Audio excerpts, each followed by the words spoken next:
내면의 문제가 처리되는 것이 결코 아니라는 거예요. 금식도 많이 하고 기도해가지고 체험도 많이 했지만은 그래서 우리의 내면이 처리되는 것이 결코 아니라는 것입니다. 그래서 로마서 8장 14절에 보면 무릇 하나님의 영으로 인도함을 받는 그들이 하나님의 아들들이라고 말씀을 하고 있습니다. 그러니까 성령의 인도를 받아야 돼요. 성령의 인도를 받는 사람들이 하나님의 자녀들이에요. 자, 믿음의 문제를 한번 살펴보겠습니다. 누가복음 18장 8절의 말씀입니다.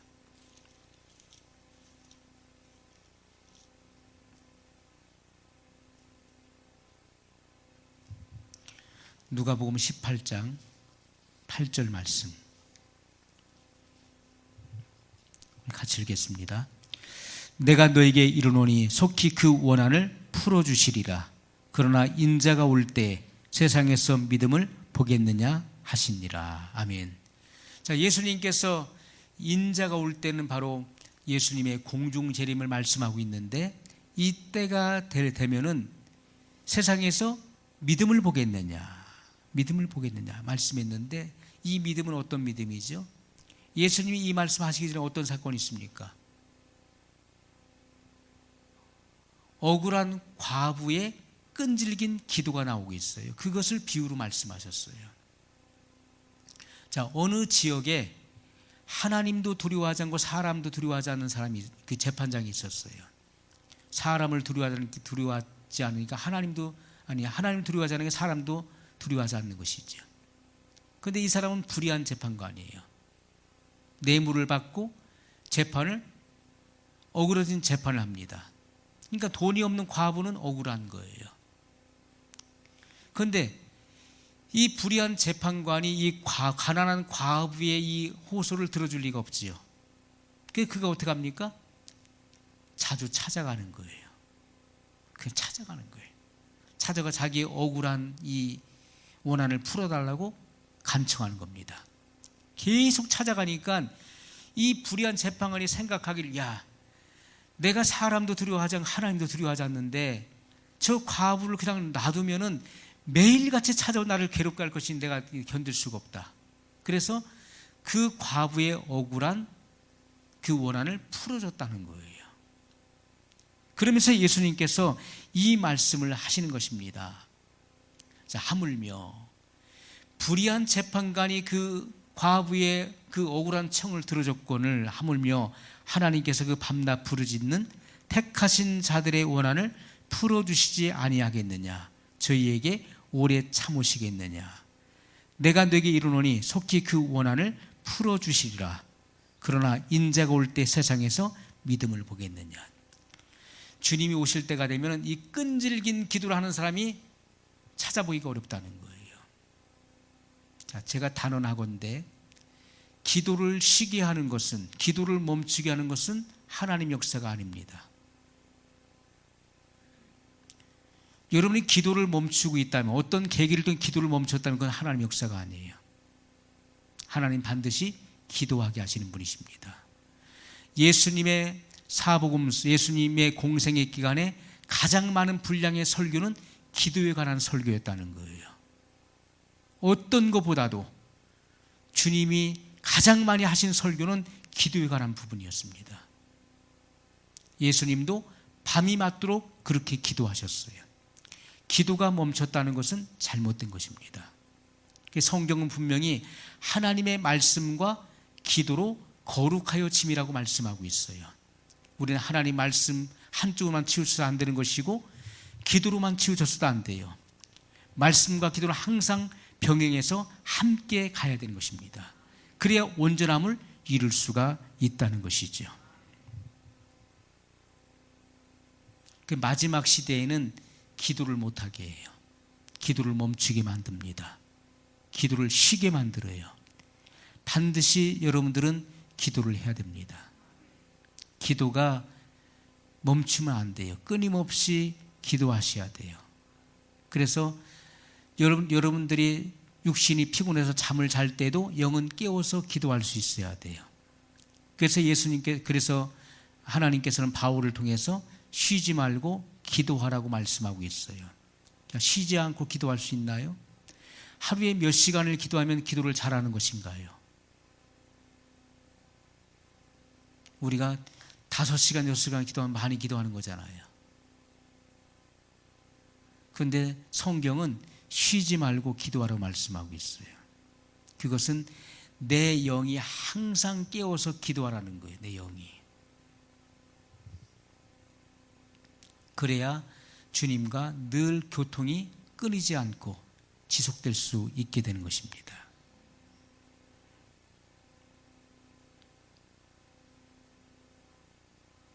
자, 요한복음 1장 4절 말씀 보겠습니다. 요한복음 1장 4절입니다.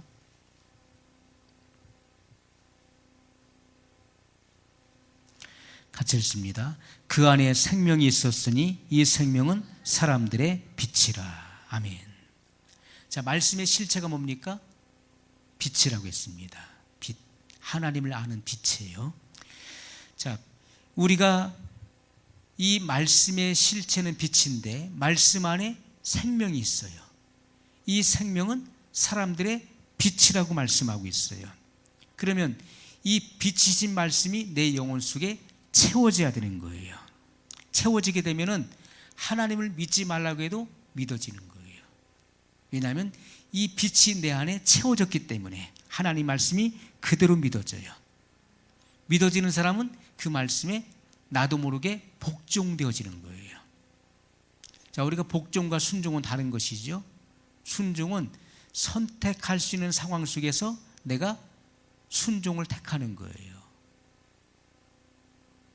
그 뜻을 따르는 것이 순종이에요. 그러나 복종은 선택의 여지가 없는 거예요. 무조건 해야 되는 거예요. 우리가 순종이 안 되거든 복종이라도 하라고 하라는 말이 있죠. 야, 네가 순종이 안 되면 복종이라도 해라. 그런 말이 있어요. 그런데 성령께서는 우리 안에 내주하셔서 순종하게 만드셔요. 그리고 말없이 복종되게 만든다는 거예요. 그 하나님의 사랑의 법으로 그렇게 만드시는 것이죠. 그런데 내 안에 믿어지지 않는 이 말씀을 내가 어떻게 남에게 믿으라고 할 수 있냐고요. 할 수가 있죠. 그런데 내 말을 듣는 사람도 안 믿어지는 거예요. 내 안에 확신이 없기 때문에 그렇습니다. 내가 믿어진 바를 증거할 때 그 말씀이 그들 안에 빛으로 조명된다는 거예요. 믿어지는 역사가 일어나게 되는 것입니다. 자, 요한복음 10장 말씀을 보겠습니다. 요한복음 10장 11절로 13절의 말씀입니다.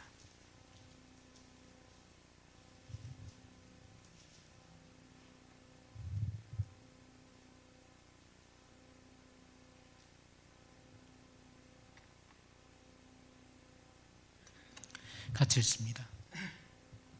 나는 선한 목자라. 선한 목자는 양들을 위하여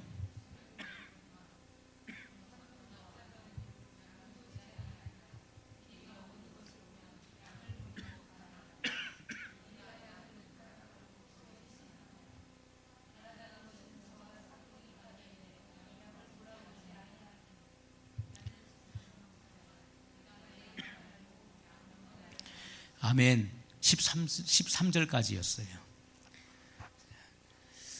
우리가 말씀 읽을 때도요, 우리가 말씀을 이렇게 갈망하고 탐구하는 그 자세가 굉장히 중요해요. 우리가 말씀을 서로 이렇게 상고할 때 신앙적 반응을 보이면 성령께서도 역사하는 거예요. 굉장히 중요합니다. 제가 말씀 속에 빠져들 때 이 말씀이 저를 이끌어 가실 때요, 그 말씀 속에 젖어 들어가지고 이 말씀에서 눈을 떼질 못했어요. 그러니까 울고불고하면서 그 말씀을 읽었던 거예요. 책이 막 다 눈물로 적셔져 가지고 이 책이 막 불어가지고 성경을 몇 번을 바꿨어요. 이 말씀이 내 영을 이끌고 들어가시는 거예요. 이 말씀에 대한 나의 신앙적 반응이 중요하다는 것을 제가 알았어요.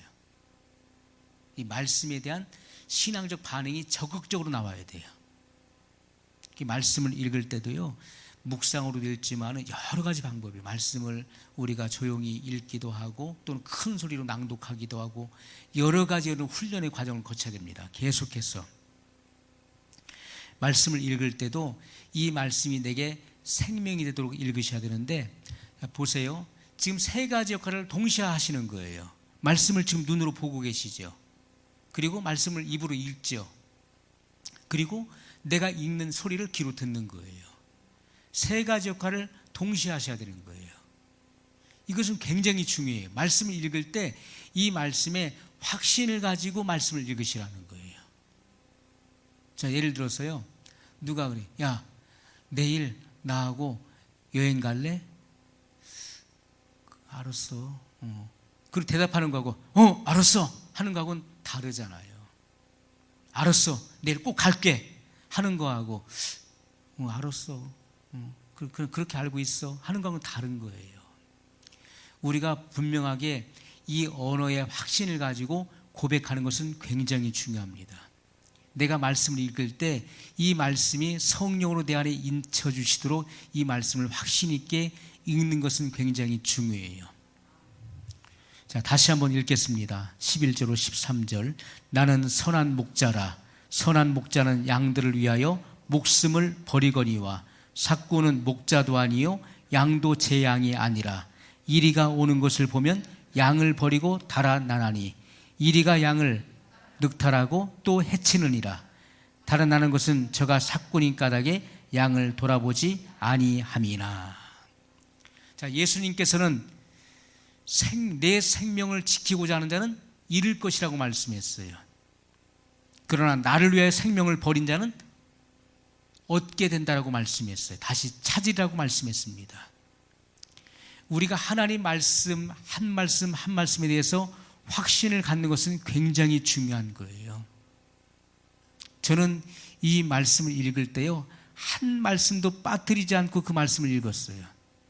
이 말씀을. 그래서 이 말씀을 볼 때 정확하게 보셔야 돼요.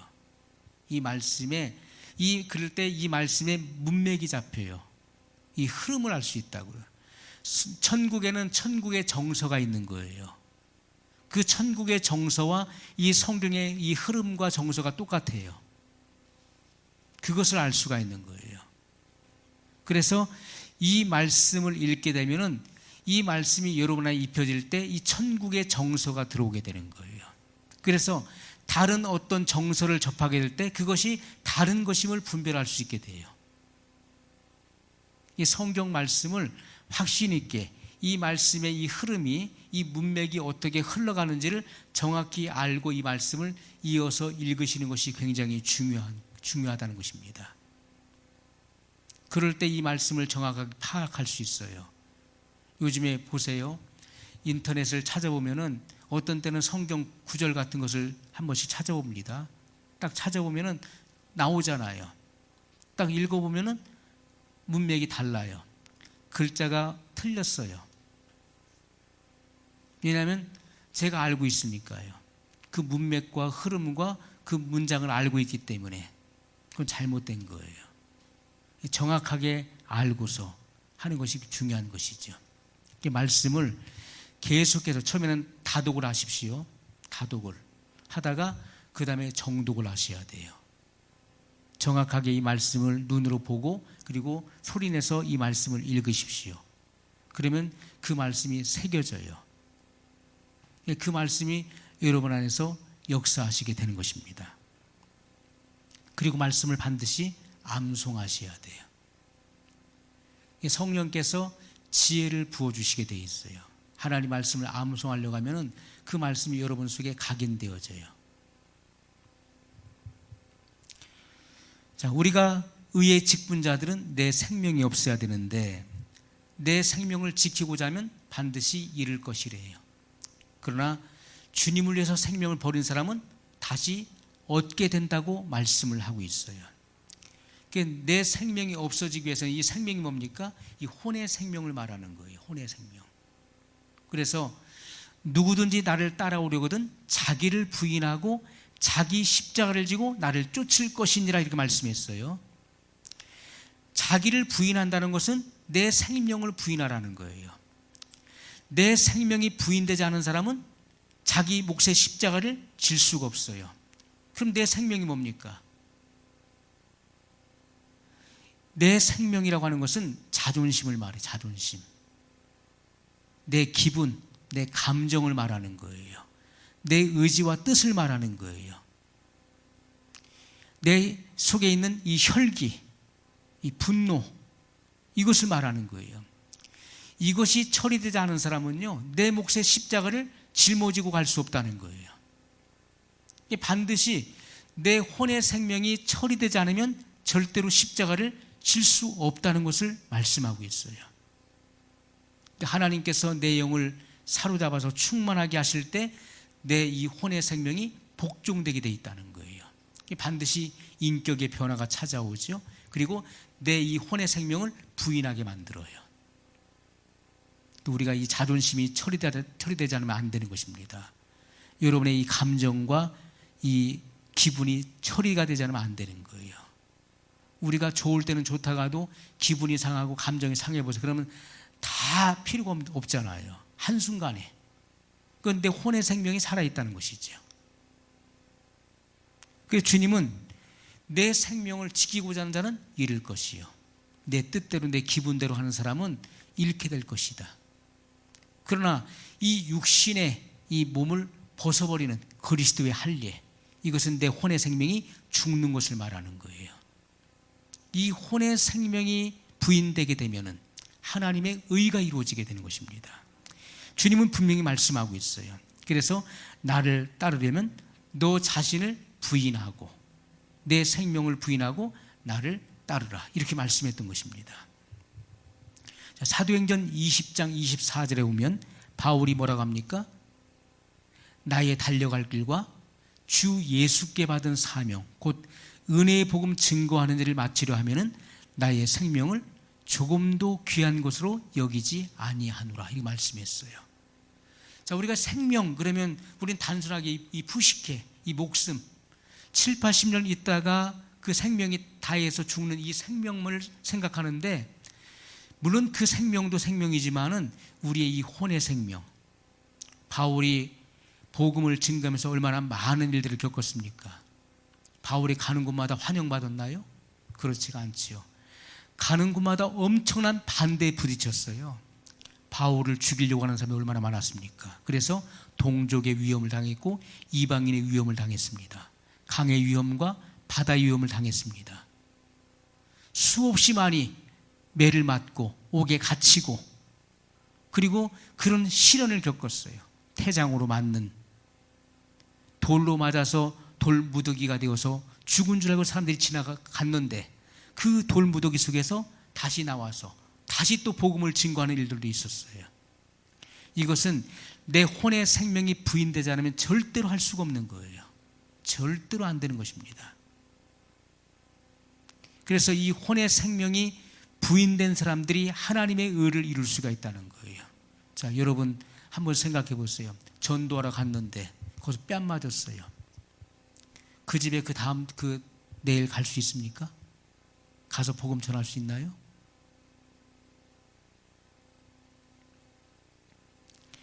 혼이 부정되는 것은요, 혼이 부인된다는 것은 내 안에 이 내면의 세계가 처리됐다는 거예요.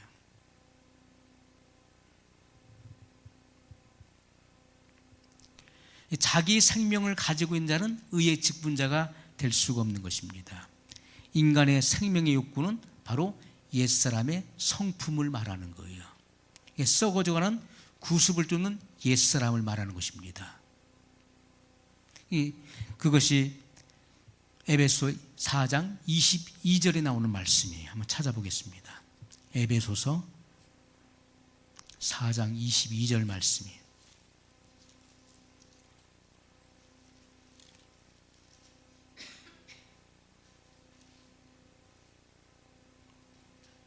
같이 읽습니다. 너희는 유혹의 욕심을 따라 썩어져가는 구습을 쫓는 옛사람을 벗어버리고. 아멘. 자, 유혹의 욕심을 따라 썩어져가는 구습을 쫓는 옛사람, 옛습관, 이게 뭡니까? 아담이 했었던 그 망령된 행실을 나도 하고 있다는 거예요. 아담은 이 선악과를 먹으면 어떤 결과를 초래한다는 것을 분명히 알고 있었어요. 왜냐하면 하나님으로부터 직접 계시를 받은 사람이었기 때문에 이 선악과가 어떤 결과를 초래한다는 것을 알고 있음에도 불구하고 행했다는 거예요. 그걸 먹게 되었어요.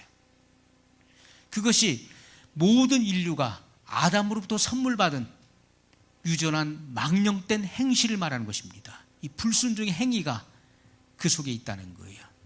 그래서 자연인, 사람의 이 본성이 부패하고 타락한 심령 속에는요, 하나님의 이 말씀을 거스리는 그 욕구의 본성이 다 있다는 것입니다.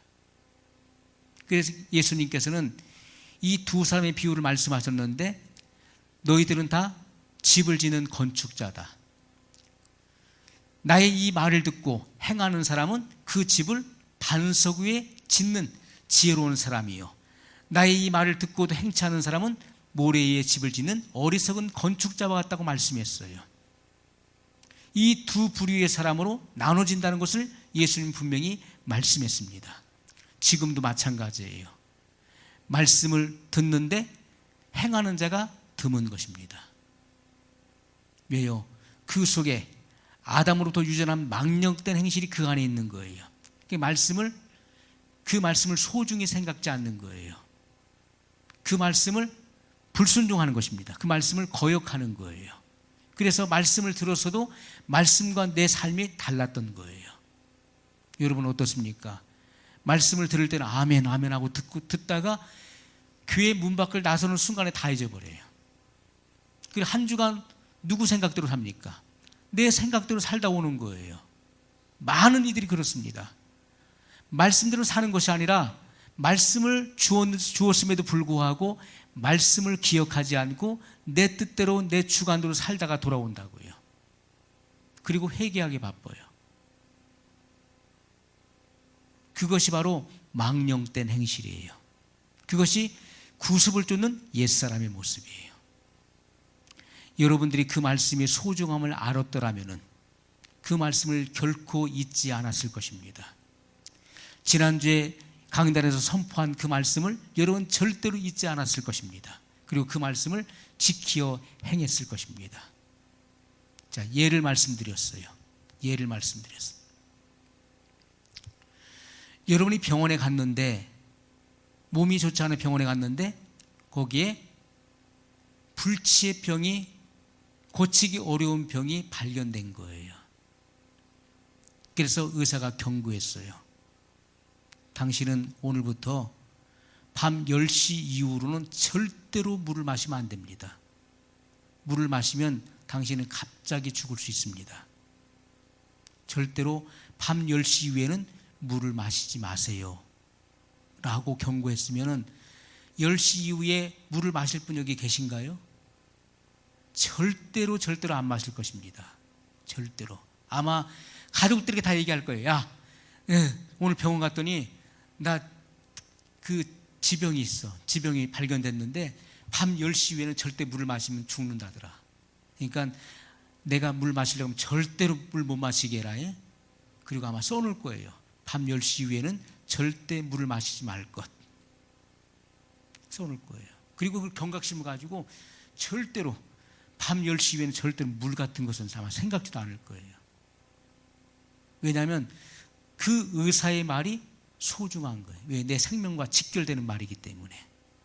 그것을 마음에 새기고 그 사람은 반드시 그걸 지키어 행할 것입니다.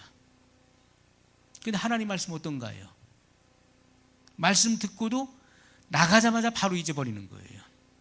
그것은 내 마음속에 그 말씀이 경종을 울리지 못했다는 것이고, 내 마음에 그 말씀을 심각하게 받아들이지 않았다는 거예요. 우리는 하나님 말씀을 사람의 말만큼도 신뢰하지 못한다는 거예요. 그래서 하나님이 그 안에 역사하시지 않는 거예요. 우리가 지난 시간에 바울이 말씀을 증거할 때 데살로니가 교인들은 어떻게 했습니까? 그 말씀을 사람의 말로 받지 아니하고 하나님의 말씀으로 받았다고 했어요. 그리고 그 말씀을 잊지 않고 집에 돌아가서도 이 말씀이 과연 그러한가? 그 말씀을 다시 상고하는 거예요. 묵상했다는 거예요. 그때 그 말씀이 저희 믿는 자 안에서 역사했다는 말씀이 나오고 있습니다. 그래야 역사되는 거예요, 말씀이. 말씀을 내가 귀히 생각하고 그 말씀을 내 마음에 새기고 또 새겨서 그 말씀이 내 안에서 사라질 때 그 말씀이 운동하는 것입니다. 역사되는 거예요. 그렇지 않고 말씀을 잊어버리고 그 말씀을 소홀히 생각하기 때문에 그 안에 성령이 역사하실 수가 없는 거예요. 그래서 굉장히 중요한 것입니다. 말씀이 굉장히 중요한 거예요. 말씀을 깊이 새겨야 깊이 이 안에 새기지 않으면 안 되는 거예요. 그래서 시편 기자가 내가 주께 범죄치 아니하려 하여 주의 말씀을 내 마음에 두었나이다. 여기 두어야 돼요. 마지막 시대 천국의 서기관들은 어떤 사람입니까? 마지막 시대 지혜로운 천국의 서기관들은 옛것과 새것을 그 곳간에서 내어다가 하나님의 종들에게 나눠주는 사람이라고 말씀하고 있어요. 이런 사람이 어디 있느냐고 주님은 찾으셨어요. 이들이 바로 지혜로운 의의 직분자들이에요. 새 것과 옛 것은 무엇입니까? 신약과 구약의 말씀들을 말하는 것인데 그것이 어디에 있어야 돼요? 내 마음의 곳간에 있어야 돼요. 여기 들어있어야 돼요. 그래서 자유자재로 여기서 구약과 신약의 말씀을 빼오다가 하나님의 종들에게 그 양식을 나눠줄 수 있는 사람이 되어야 된다는 거예요. 그들이 의의 직분자라고 말씀을 하고 있어요. 이 말씀이 여러분 안에 성령으로 인쳐지고 이 안에 채워지지 않으면 안 되는 것입니다. 말씀이 여러분 안에 차고 넘쳐야 돼요. 자기의 생명을 가진 사람은 의의 직분자가 아니에요. 옛사람의 그 품성은 수백 가지에 달합니다. 자존심, 기분 나쁨, 해당되는 거 몇 가지나 되나 찾아보세요. 자존심, 기분 나쁨, 분노, 감정, 성질, 신경질, 원한, 복수, 교만, 거스림, 불순종, 불만, 부모 거역, 몇 가지 해당됩니까? 어떤 분은 말할 걸 수 있으면 다 해당되네요 하시는 분 계세요.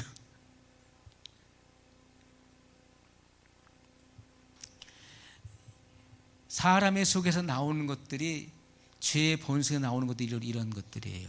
수백 가지에 해당이 됩니다. 적어도 수백 가지예요. 이런 것들이 속에서부터 나온다는 거예요.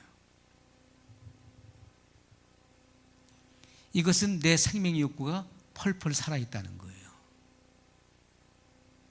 그래서 이런 부분 내면의 세계가 처리돼야 되는데 어떻게 처리됩니까? 생명의 성령의 법으로 처리가 되는 거예요. 생명의 성령의 법으로 다 처리가 돼요. 마태복음 6장 25절 이하에 보게 되면 예수님께서 산상수훈이죠. 마태복음 5장, 6장, 7장은 산상수훈이에요. 너희가 무엇을 먹을까 마실까 입을까 염려하지 말라. 이는 다 이방인들이 구하는 것이라. 너희 천부께서 이 모든 것이 너희에게 있어야 될 것을 아신다. 공중에 나는 새를 보아라. 이 많은 새들을 누가 먹이시느냐? 사람이 먹이 주어서 다 키우는 건가요? 아니에요. 수많은 새의 종류가 있죠. 그리고 그 새는 수를 헤아릴 수 없이 많습니다. 그 새들을 하나님 다 먹이시는 거예요. 들의 백합화를 보아라. 하나님께서 오늘 있다가 내일 아궁이에 들어갈 들풀도 이렇게 아름답게 입히시지 않느냐.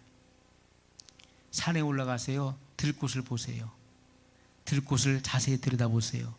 얼마나 아름답고 하나님의 창조가 그 안에 서려 있어요. 그것을 자세히 보십시오. 하루 있다가 시들어버릴 들꽃도 하나님이 아름다움으로 입히시는 거예요.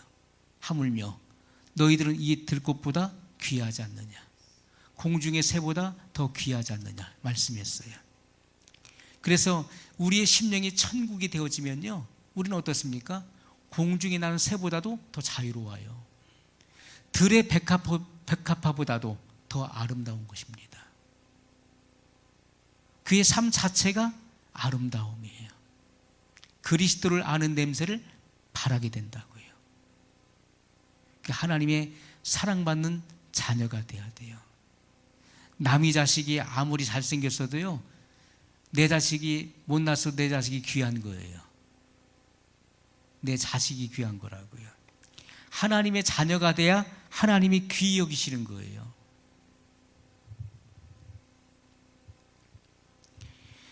자, 말씀을 한 번 더 보겠습니다. 로마서 7장 22절로 24절의 말씀입니다.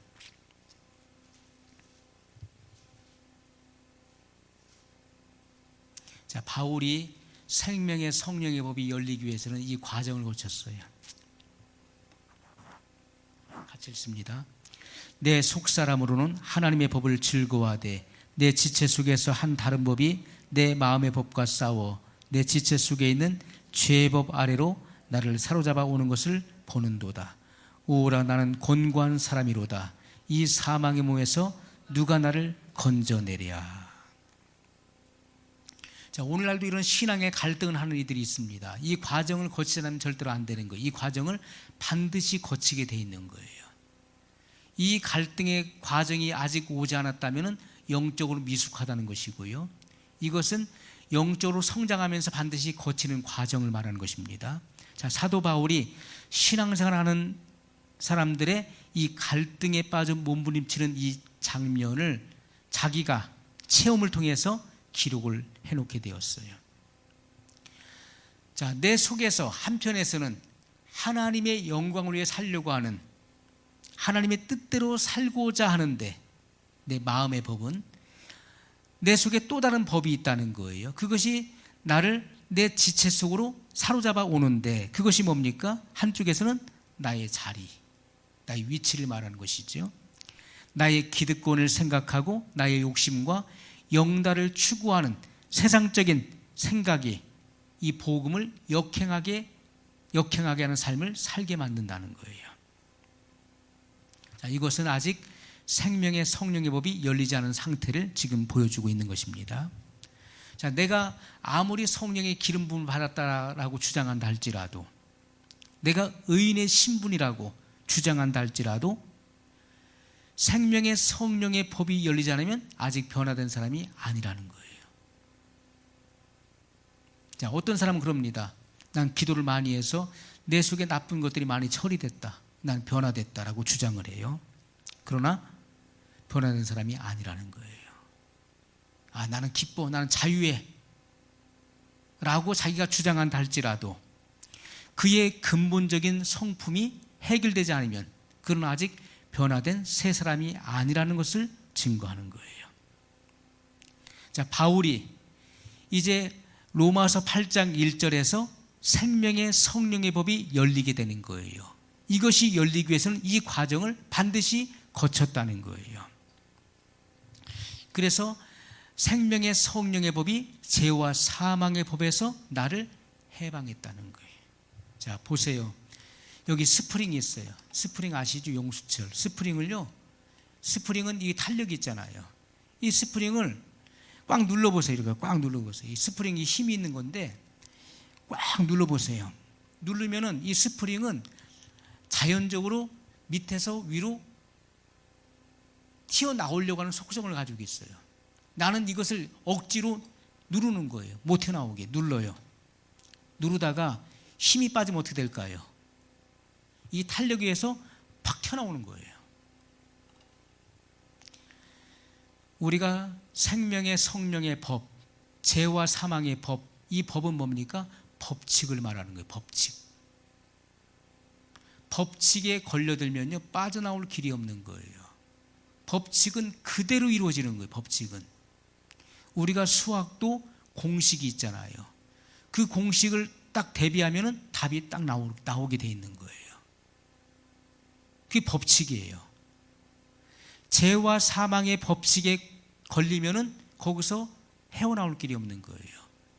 그것은 생명의 성령의 법으로만 해방될 수 있는 거예요. 자, 그러면 죄와 사망의 법이 뭐냐는 거예요. 이 법칙이. 내가 죄를 안 지려고 노력하지요. 그거 해보셨죠? 아우, 내가 이거 왜 그럴까? 내가 이거 왜 그럴까? 이거 내가 이 말 조심해야 되는데, 그래서 내가 말 조심하려고 해보셨죠? 근데 그게 며칠 가던가요? 그것이 지금까지 계속 지속해 오셨나요? 막 혈기가 올라와서 이거 주먹이 먼저 나가는 사람은 이걸 고쳐보려고 막 노력도 하지만은 이것이 얼마 못 가서 또다시 나오는 거예요. 왜요? 이것은 마음으로부터 나오는 것이잖아요. 자, 죄와 사망의 법칙, 이것은 죄를 짓지 않으려고 노력하는 것을 말하는 거예요. 죄를 안 지려고 금식도 해보고 작정기도도 해보고 수없이 많은 걸 해봤어요.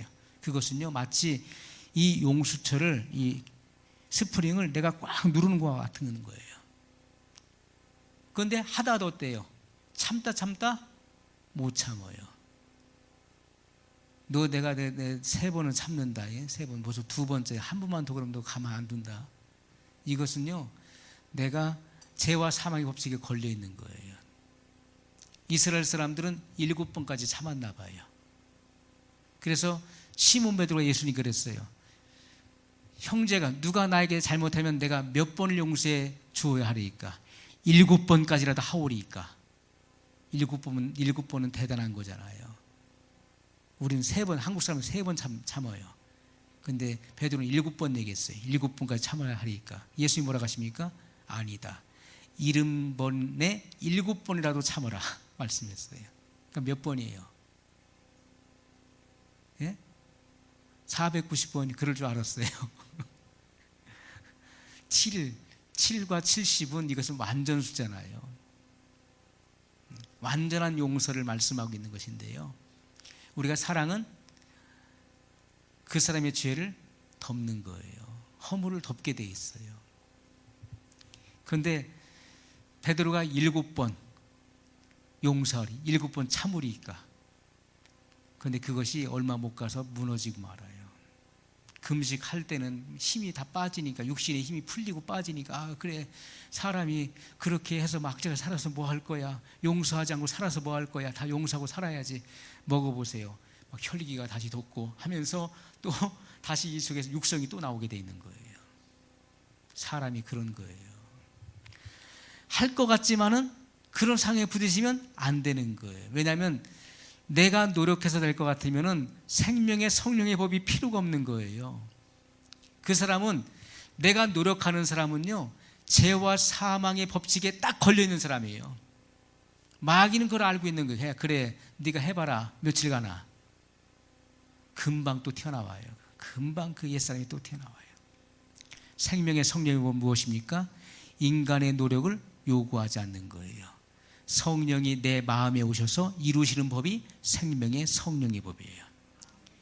성령께서 진리로 내 안에 오셔서 내 안에 하나님의 이 진리가 채워지게 되면요, 성령의 지배가 완전히 이루어지는 거예요.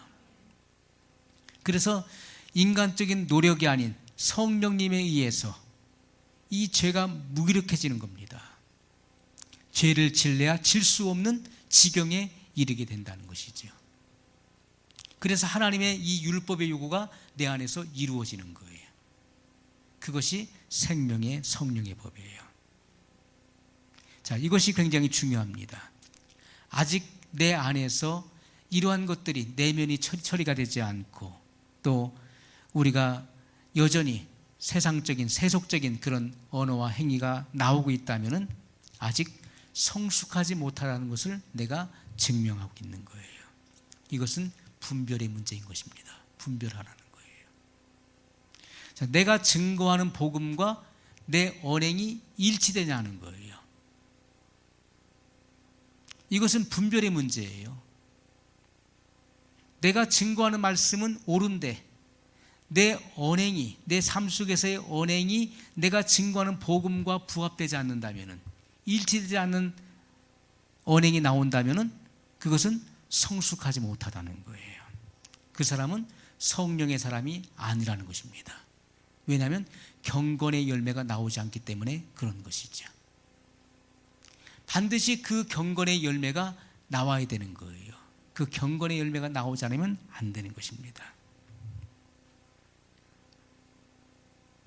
그 사람은요, 자기 자신을 속이는 사람이에요. 남을 속이고 하나님까지 속이려고 하는 자기 기만에 빠져 있는 사람이에요. 그 사람은 사단의 도구가 되는 것입니다. 우리는 복음이 진실한 것처럼 내가 복음에 부합된 삶을 살아갈 수 있어야 된다는 거예요. 하나님 말씀은 진실한 거예요. 그 말씀은 정직한 것입니다.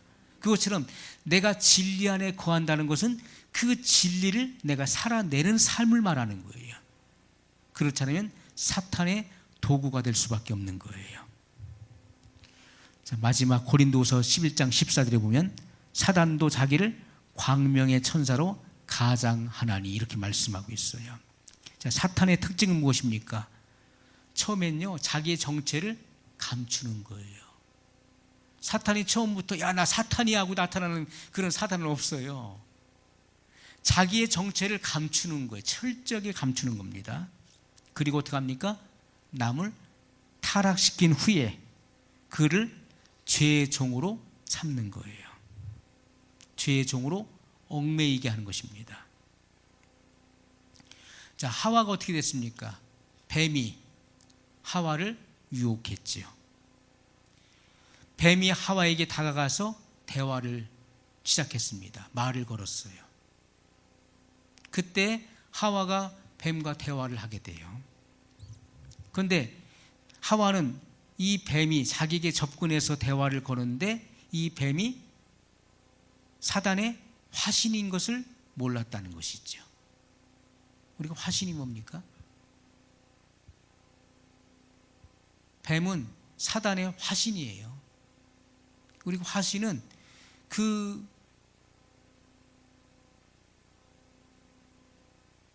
뭐라고 그러죠? 추상적인 것. 추상적인 그 개념이 구체화된 것, 구체화된 것이 화신이에요. 그러니까 사단이 뭐로 나타났습니까? 뱀으로 나타난 거예요. 뱀의 형태로 나타난 것입니다. 사단은 영체이기 때문에 눈으로 볼 수 없잖아요. 그렇죠? 눈으로 볼 수 없는 그 사단이 뱀의 형체로 나타난 거예요. 나타났는데 그 뱀이 지금처럼 이게 뭐 배로 기어다니고 혀를 이렇게 막 긴 혀를 낼름거리면서 이렇게 말을 했으면요, 하와가 놀래가지고 도망갔을 거예요. 그렇죠? 그런데 성경의 말씀대로 사단도 자기를 광명의 천사로 가장한다는 거예요. 사단이 뱀으로 나타났을 때 그것은 아름다운 모습으로 젠틀맨으로 나타났다는 거예요. 젠틀맨으로. 그래서 아주 그럴듯하게 하와를 유혹하는 거예요. 성경 말씀을 변개해 가면서 그렇게 유혹을 하는 것이죠. 자, 그러면서 그에게 대화를 했을 때 사단의 그 제의에 동의하게 되죠. 내가 이것을 먹으면은 하나님처럼 될까봐, 내 눈이 밝아져서 하나님처럼 될까봐 하나님이 못 먹게 하신 거야. 먹어봐. 너 하나님 된다. 먹어봐. 하니까 하와가 거기에 그 뱀의 그 제의에 동의하게 된 거예요. 그래? 정말 하나님 되는 거 맞아? 그래, 당연하지. 먹어봐. 그래서 하와는 손을 내밀어 그 뱀의 그 제의를 받아들인 거예요. 먹는 순간에 눈이 밝아졌어요. 자기 남편에게도 주었습니다. 눈이 밝아졌어요. 하나님을 아는 것에는 눈이 어두워지고 죄를 짓는 일에 눈이 밝아졌어요. 그때 마귀는 그 실체를 드러내는 거예요. 사단은 그 실체를 드러낸다. 그를 얽매이게 하는 것입니다. 그를 자기의 종을 만들어 버리는 거예요. 그를 속박시키는 것입니다. 그를 끌고 다니는 거예요. 오늘날 마귀는 그렇게 역사하는 거예요. 교묘한 수법을 씁니다. 처음에는 그럴듯해 보이는 거예요. 정말 그럴듯해 보여요. 예수님께서 길 가시다가 무화과 나무 잎사귀가 무성한 것을 보시고 보니까 아직 무화과 철이 아닌데 잎사귀가 무성해요. 이 무화과는 열매를 먼저 내고 잎사귀를 내는 것인데 잎사귀가 무성하다는 것은 열매가 있어야 된다는 것이잖아요. 자세히 가서 그 잎사귀 사이를 보셨어요. 무슨 열매가 있는가 보니까 열매가 하나도 없어요. 그래서 그 무화과를 저주하셨어요. 뿌리부터 말라 죽었습니다. 내가 다시는 열매를 맺지 못하리라 말씀하셨어요. 자, 잎은 무성한데 열매가 없는 거, 이것은 분별입니다. 우리가 분별해야 되는 거예요. 좋은 열매가 아니라면 그 나무는 나쁜 나무라는 거예요. 좋은 열매가 맺혀졌다면 그 나무는 좋은 나무라는 거예요. 나쁜 열매가 맺혔다는 것은 그 나무 자체가 나쁘다는 것입니다. 그 본질이 잘못됐다는 거예요. 그래서 그 열매를 보아 그 나무를 알리라고 말씀하셨어요. 이것은 반드시 분별의 문제인 것입니다. 여러분이 분별할 수 있기를 바랍니다. 이 분별의 영이 임해야 돼요. 이 진리의 말씀을 통해서 확연하게 분별할 수 있는 것입니다. 마지막 시대의 이 마귀는 교묘하게 역사하기 때문에 분별하지 못하면요, 다 잘못될 수밖에 없어요. 여러분, 본 회퍼가 뭐라겠습니까? 독일의 신학자였던 본 회퍼가 한 그 위대한 말이 있어요. 미친 자에게 운전대를 맡기지 말라 하는 말이 있어요. 미친 사람에게 운전대를 맡기지 말라. 그는 독일의 히틀러를 암살하는 그 음모에 가담했다가 결국 히틀러 그 패망 3주 전에 교수형을 당하게 되지요. 우리가 굉장히 중요한 것입니다. 하나님 말씀을 분별하는 것. 분별하지 못하면요, 죽게 되는 거예요. 소경이 소경을 인도하면 둘 다 구덩이에 빠지게 되는 것입니다. 반드시 분별을 가지고 이 마지막 시대를 살아가야 될 것입니다. 우리 기도하겠습니다.